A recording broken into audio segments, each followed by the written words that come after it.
It's Thursday. I have a pillowcase now. It tells me what day it is. It's also so I can take pills for my thyroid and self-administer cancer treatment every day. Life comes at you fast. But I'm moving really slowly in a situation that a lot of people think would dictate moving quickly. I'll address that later. For now, let's do cancer treatment together. So if you haven't seen me do one of these videos or you don't know me, my name is Mike. I'm a stage 4 metastatic melanoma patient. And the pills that I am taking today, they are BRAF blockers for metastatic melanoma. I have a recurrence in my inguinal lymph node. This is my third time doing cancer treatment in the last 6 years, which is a lot. And at this point in time, I am a week into doing this treatment. I take 9 pills in the morning and 3 at night for a total of 12. There are 2 different pills, and I'm going to start taking them as I talk to you. I've done this a couple times on video, but I'm not going to assume that everyone's just watching these with, fanaticism, like, I gotta see Mike take these pills. So, the pills that I take in the morning, there are 6 BRAF and then 3 Mektovi. And the BRAF are the heavy treatment portion of this regimen, and they are working to kind of inhibit the BRAF mutation of melanoma that I have in my body. And then the Mektovi, they just found out recently, works to kind of amplify the effects of the BRAF and reduce the side effects, making it a safer treatment than it was years ago when they first tried it out. So I've learned that 3 at a time is working for me. Let's start with this, and then we'll keep talking.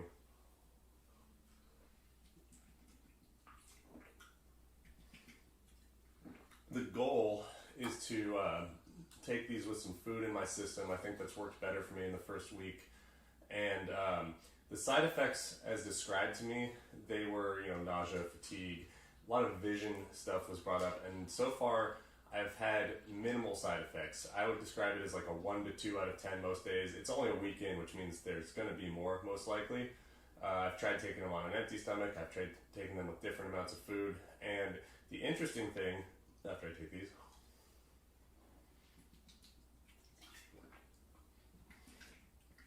is that a week in, so far my side effects seem to have a pattern. So I just took 6 BRAF. I'll take the Mektovi in a second. But about 30 minutes after this, I'm probably going to start experiencing some spotting or light sensitivity in my vision. And apparently it's because it dries your eyes out. And I've been taking eye drops to kind of mitigate that. That should go on for about an hour. Then during the middle of the day, I'll experience some mild fatigue most likely. And that can be combated by taking a nap. And then at 5 p.m.-ish, every day I've been getting nauseous for 30 minutes. It's been pretty consistent. I had one bad day, and by bad I mean I had to take an extended nap. So if this is all it's going to be for a year of stage 4 cancer treatment, that would be fantastic. Now, I don't think that's going to be the case. I think there will be other things that come up. And if I've learned anything from doing multiple rounds of cancer treatment in the last 6 years, a lot of this stuff isn't just the way it physically affects you. A lot of it is, how your soul, how your being is affected throughout the year. And I'm going to address how I'm doing there right after I take the Mektovi portion right here. We did it, guys. We did cancer treatment stuff.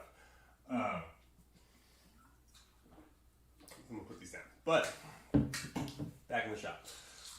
So, I talked about life coming at you fast and me moving slow in spite of it.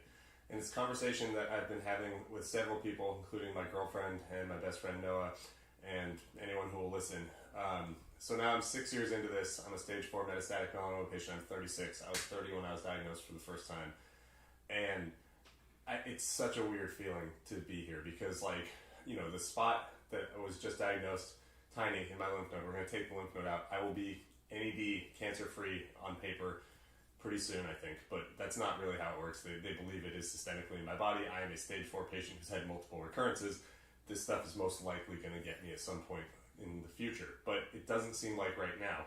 And so I've been playing this game where I get a diagnosis and, advanced melanoma diagnosis, which 20 years ago was a death sentence, but, with the modern treatment that they have, which is rapidly getting better, these weren't even around the first diagnosis I had. They go, okay, well this is curable and or treatable, and we're going to get you the best treatment, and they have, and I've had a recovery timeline, and so far it's actually been pretty accurate. I've gotten through treatment, I've made it to no evidence of disease, NED, and it's the presentation of what's happening to me is that I can get back to my prior life in some capacity even if, discounting the mental health element of things, that takes a long time to recover. But like the hope that's being sold to me, and I don't think falsely sold to me any of these times, is that I have a good chance at being cured of cancer. So when you're put in that position, or at least personally when I've been put in that position, you decide to partition time. It's like, okay, I have to dedicate this year of my life to cancer treatment. The first time around, that's what I thought.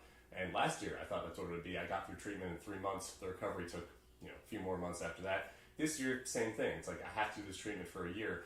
But I'm starting to realize that maybe I'm playing this game wrong for my specific situation, because it's just messing with the structure of my life and my emotions within that. And what I mean is, so if you start to bracket things like in treatment and then back to real world, where you try and, get back to normal and have a life where you can project living a long time, it would make sense if that was sure and if my cancer didn't keep recurring. But now that this keeps happening, I kind of am just spinning my gears. I've been doing this for 6 years, where I'm like in treatment, in recovery, in treatment, in recovery, looking for like, the green light to live fully. And it's not like I'm not living. That's the other thing. I don't want anyone to get the impression that like I'm not doing things. Like, I get more introverted during treatment. I've certainly spent more time in my room during the last 6 years. Also, we had a pandemic thrown in there than I had during my 20s, but that's also just the natural progression of aging and the way our social patterns kind of, shake out as we get older. I'm doing a lot of things that I like, but the thing that bothers me is I'm kind of going through the motions in doing them. The conversation that I was alluding to a second ago, the like, how do you want to spend your time? People get this idea that if you're faced with a life-threatening illness, you're going to change your behavior a lot. Like, what would you do if you had a month to live? If you had a month to live, you'd do nothing. You'd take comfort. You'd talk to your friends and family. I don't mean you'd do nothing, but you wouldn't like all of a sudden become this huge risk taker. If you had a finite bucket list, you'd probably address that. But I've looked at my life and I've thought about what a bucket list would look like, and it turns out I do a lot of what I want to do on a consistent basis. So my bucket list involves like doing the activities I already know that I love, hanging out with the people that I know that I love. And yeah, for me, I'm not faced with imminent death. My timeline is just fuzzy.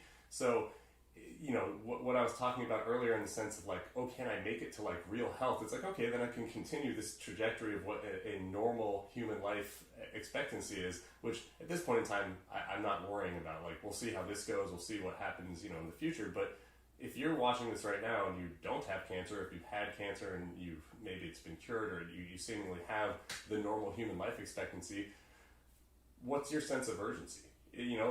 Everyone's like, oh, you should live every day like your hair is on fire, but that's not how humans are structured to live. That's not how society is structured. That's not how we are programmed. You take things at a pace that's sustainable, because that's how we live. Every day we get tired, we have to sleep. Our goals are usually not like, hey, I can do this in one day. The things that are meaningful in human life, whether it is material or related to work, but more realistically, the meaningful things are developing relationships and growing, a family, or growing, something that you care about. Those take time. And so living every day like your hair is on fire is not necessarily realistic, even though everyone likes to believe they would do that in the position I've been put in. So I just described a lot of vague things. I don't know if there's anything actionable from what I just described, but it is curious to me that I am in this kind of limbo, and I'm trying to figure out how to make things important for me, or more important than they are, because there are a lot of things that bear importance, but they're mostly tied to recovering from cancer. And if this is going to keep happening, which it might, it's probably going to keep happening. I've had 2 recurrences in 6 years, 3 treatment periods total. Then I need to get out of this mode. I need to shift into something that allows me to live more freely during cancer time. It can't just be jail every time. So that's my goal. That was a weird diatribe. Thanks for going to treatment with me today. Thanks for listening to my 1 week on BRAFtopia Nectopia update. Just in case you guys are getting the wrong message from this, I'm doing well. I am actually, my mental health is good. My spirits are good right now.